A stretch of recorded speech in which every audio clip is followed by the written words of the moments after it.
नमस्कार, आप सभी का पुनः स्वागत है। मैं प्रोफेसर संजय। आज की इस वीडियो में हम बातचीत करने वाले हैं प्रश्न नंबर 1 से प्रश्न नंबर 21 तक। दोस्तों, इससे पूर्व भी मैंने साहित्य इतिहास से संबंधित बहुत सारे महत्वपूर्ण वीडियो डाले हैं। उन वीडियो को आप ज़रूर देखिएगा ताकि आपके जो भी आने वाले एग्ज़ाम हैं उनकी बेहतरीन रूप से तैयारी हो सके। आज का जो वीडियो है वो साहित्य इतिहास पर अंतिम वीडियो होगा और कल से हम आदिकाल से नया वीडियो देखने वाले हैं। आदिकाल को हम कल से पढ़ने वाले हैं। पहला सवाल है कि साहित्य जनसमूह के हृदय का विकास है, ये कथन या परिभाषा किसने दी है?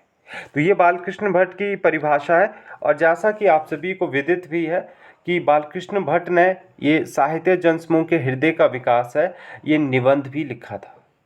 उसी तरह से महत्वपूर्ण कथनों में से महावीर प्रसाद द्विवेदी ने भी कहा था कि अंतःकरण की वृत्तियों के चित्र का नाम कविता है।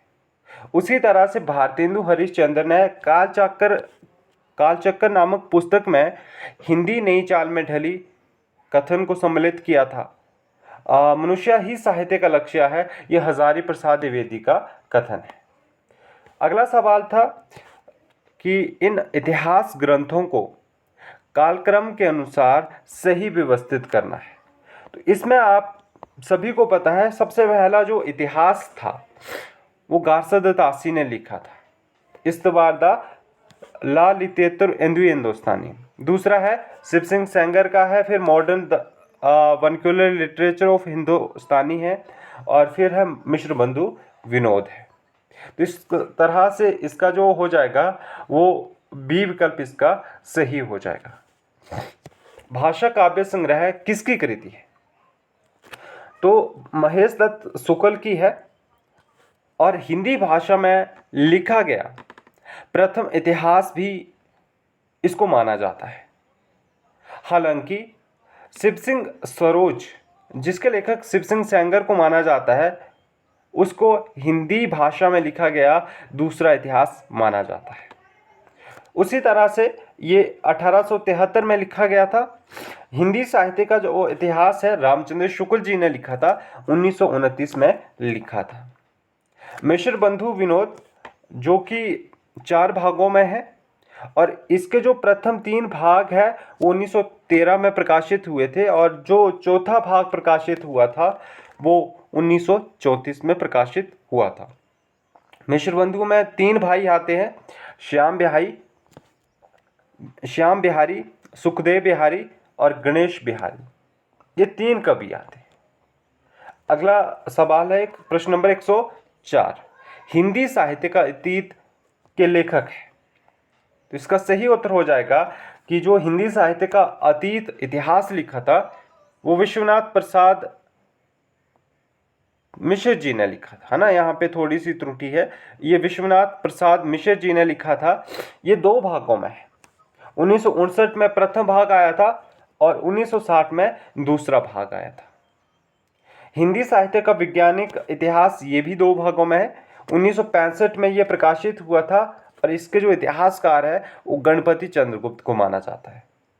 हिंदी भाषा का विकास और हिंदी भाषा और साहित्य, इन दोनों इतिहासों के जो इतिहासकार है वो आपके श्याम सुंदर दास को माना जाता है। अगला सवाल भी आपसे कालक्रम के अनुसार पूछा गया है। सबसे पहले अगर हम इसकी बात करें तो इसका बी विकल्प सही हो जाएगा। मध्यकालीन बौद्ध का स्वरूप, हिंदी साहित्य और संवेदना का विकास, हिंदी साहित्य का दूसरा इतिहास और हिंदी साहित्य का आधा इतिहास। इसका जो मध्यकालीन बौद्ध का स्वरूप है, इस रचना का प्रकाशन वर्ष है 1970। इसके लेखक हैं हजारी प्रसाद द्विवेदी। हिंदी साहित्य एवं संवेदना का विकास 1986 में ईस्वी में इसका प्रकाशन वर्ष है और इसके जो लेखक है वो रामस्वरूप चतुर्वेदी है।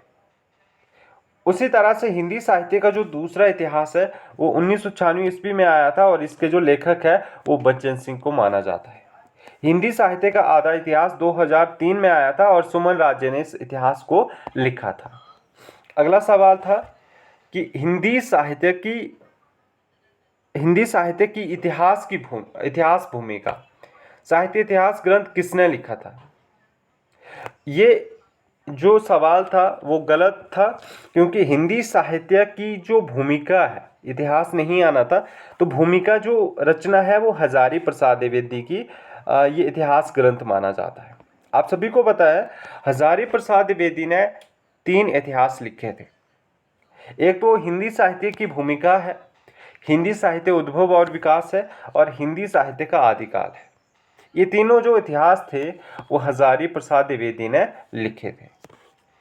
अगला सवाल है कि किस लेखक के इतिहास ग्रंथ में सर्वप्रथम हिंदी साहित्य का काल विभाजन मिलता है? तो दोस्तों आप सभी को पता है सबसे पहला जो मिलता है वो जॉर्ज गिरिसन ने काल विभाजन मिलता है। इससे पहले जो गारसा दत्तासी हुए थे, शिव सिंह सेंगर हुए थे, उन्होंने वर्ण क्रमानुसार इतिहास लिखा था। और अगर हम गिरिसन की बात करें तो इसकी मैंने पिछली वीडियो में भी बात की थी कि इन्होंने किस तरह से विभाजन का क्रम रखा था। अब देखो इनमें से वह कौन सी रचना है जिसे मूलतः हिंदी शब्द सागर की भूमिका के रूप में लिखा गया था, परंतु बाद में उसे स्वतंत्र ग्रंथ भी बना दिया गया था? तो रामचंद्र शुक्ल का आप सभी जानते हैं कि वो हिंदी शब्द सागर की भूमिका के रूप में लिखा गया था और काशी नागरी प्रचारणी सभा से प्रकाशित होता था। 1929 में यह इतिहास लिखा गया था, है ना, और इसका जो संशोधित रूप था वो 1940 में आया था। इस तरह से इसका उत्तर हो जाएगा रामचंद्र शुक्ल जी। प्रश्न नंबर 109, हिंदी साहित्य के प्रथम काल को, अर्थात ये आदिकाल की बात कर रहा है कि आदिकाल को वीर काल किसने कहा था? तो वीर काल किसने कहा था? विश्वनाथ प्रसाद मिश्र जी ने कहा था। अगला सवाल आपके सम्मुख है, प्रश्न नंबर 110, आचार्य रामचंद्र शुक्ल द्वारा रचित हिंदी साहित्य का इतिहास का प्रकाशन वर्ष क्या माना जाता है? 1929 माना जाता है। इसके बारे में हम विस्तृत जानकारी प्राप्त कर चुके हैं। अमीर खुसरो का पूरा नाम क्या है? तो अबुल हसन यमुनुद्दीन खुसरो इनका पूरा नाम माना जाता है। इनका अगर हम वैसे बहुत जगह आपको अबुल हसन देखने को मिलता है, ठीक है, तो ये सभी आपने याद रखना है। हिंदी भाषा का उद्गम और विकास, देखो हिंदी भाषा का जो उद्गम और विकास है ना वो उदय नारायण तिवारी का है। अगर यहाँ पे भाषा की जगह साहित्य शब्द जोड़ दिया जाएगा, हिंदी साहित्य का उद्गम और विकास, तो ये हो जाएगा हजारी प्रसाद द्विवेदी। वैसे उद्गम की जगह उद्भव होता है ना, हिंदी साहित्य का उद्भव और विकास वो है हजारी प्रसाद द्विवेदी का, ठीक है। तो जहाँ पे याद रखना है साहित्य शब्द जुड़ जाएगा वो आपका क्या हो जाएगा? हजारी प्रसाद द्विवेदी का इतिहास हो जाएगा। वैसे ये जो हिंदी भाषा का उद्गम और विकास है उदय नारायण तिवारी का ग्रंथ माना जाता है। हिंदी साहित्य के इतिहास लेखन में काल विभाजन नामकरण करने का जो प्रथम प्रयास था वो किसने किया था? तो ये सवाल ऊपर भी पढ़ चुके हैं, जॉर्ज गिरिसन ने किया था। हिंदी नवरत्न का रचना काल क्या माना जाता है? हिंदी नवरत्न जिसका प्रकाशन वर्ष 1910 है और इसके जो लेखक है मिश्र बंधु है। ये रचना आपकी परीक्षा के दृष्टिकोण से अत्यंत महत्वपूर्ण है। कौन मिश्र बंधुओं में नहीं आते हैं? तो आपको पता है कृष्ण बिहारी नहीं आते हैं। ये सवाल बहुत बार हो चुका है। आधुनिक काल को गद्य काल नाम किसने दिया था? तो रामचंद्र शुक्ल जी ने आधुनिक काल में गद्य की प्रमुखता को देखते हुए इस काल को गद्य काल कहना अधिक समुचित समझा था। अगला सवाल है, यहाँ पे है रामचंद्र शुक्ल ने शब्द सागर में लिखित किस शीर्षक लेख को परिवर्तित और परिमार्जित कर हिंदी साहित्य का इतिहास लिखा था? अब देखो पहले जो हिंदी साहित्य का इतिहास, रामचंद्र शुक्ल का जो इतिहास है उसका पहले जो नाम था वो हिंदी साहित्य का विकास था, परंतु विकास, ये जो बाद में इसको परिवर्तित किया था, परिमार्जित किया था, तो इसका जो नाम हो गया था वो हिंदी साहित्य का इतिहास नाम हो गया था।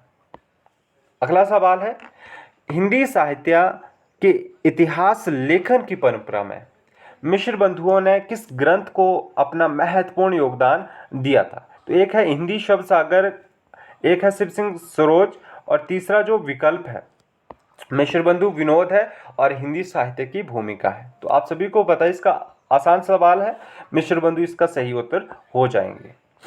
ये कई परीक्षाओं में सवाल आ चुका है, तो आप सभी को पता है आसान सवाल है। प्रत्येक देश का साहित्य वहाँ की जनता की चित्तवृत्ति का संचित प्रतिबिंब होता है। तब ये निश्चित है कि जनता की चित्तवृत्ति के परिवर्तन के साथ साथ साहित्य के स्वरूप में भी परिवर्तन होता चला जाता है।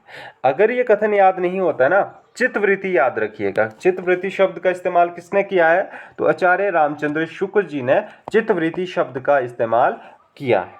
अगला सवाल है, बच्चों जब आप भारतेंदु युग की बात करेंगे ना, या आप आधुनिक काल के प्रथम युग भारतेंदु युग को का अध्ययन करेंगे, तो वहाँ पे आपको हिंदी और संस्कृत के हिंदी, उर्दू और संस्कृत के, है ना, इन तीनों में विवाद आपको देखने को मिलेगा।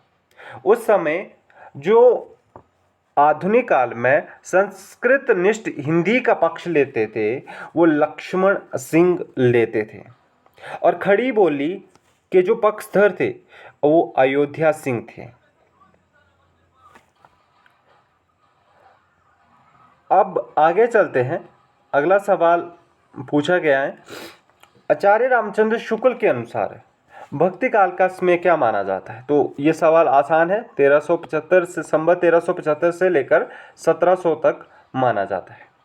कल की वीडियो में हम आदिकाल को शुरू करने वाले हैं, और आज हमने लगभग 121 सवालों से ज़्यादा सवाल इन वीडियो में हल कर दिए हैं।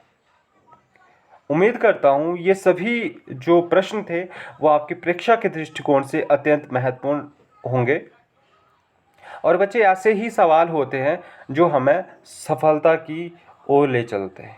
इसलिए आप इन सवालों को जितना हो सके बार बार अध्ययन करने का प्रयास कीजिए।